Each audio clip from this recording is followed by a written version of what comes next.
নতুন এটা ভিডিঅ'লৈ আপোনালোকক জনাইছোঁ। আজি আমাৰ নামঘৰতে বাৰ্ষিক আছে, তাকে তালৈকে ওলাইছোঁ। এয়া ৰেডি হৈছোঁ আৰু এটা ভিডিঅ' আগবঢ়াম। ভিডিঅ'টো শেষলৈকে চাব আৰু প্ৰথমবাৰৰ বাবে যদি মোৰ চেনেললৈ আহিছে লাইক কমেণ্ট শ্বেয়াৰ ছাবস্ক্ৰাইব কৰিব বুলি আশা থাকিল। আহক কি হয় দেখাম বাৰু।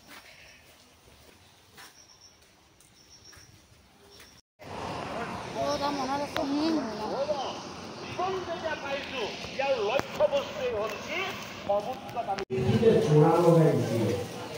প্ৰথম ভংগ হ'ল পৰীক্ষাৰ পথ বোলে কি মই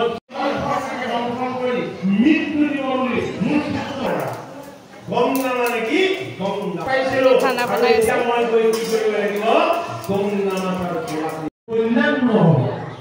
আৰু যদি আমাৰ মাজত বিবাদ থাকে তেতিয়াহ'লে সদায় অনৈতিক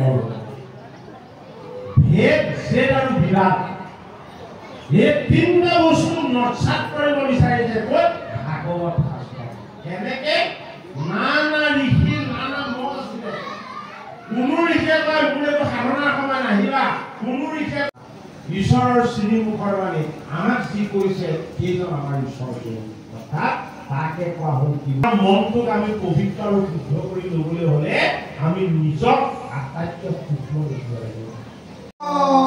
কৃষ্ণ জয় কৃষ্ণ জয় গুৰু শ্ৰীমন্ত জয় গুৰু শ্ৰীমন্ত হৰি হৰি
প্ৰসাদ পাৰ্চেল কৰিব মানে ঘৰলৈ টোপোলা দিব আৰু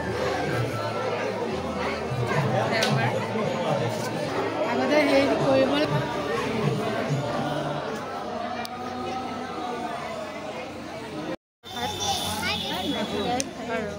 আৰু কিবা আছে আৰু চব্জি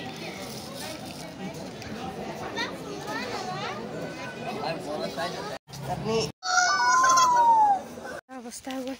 ইয়াতে সামৰিলোঁ ভিডিঅ'টো। ভাল লাগিলে লাইক এটা কৰি দিব আৰু কমেণ্ট এটা কৰিব দেই। অৱস্থা এয়া।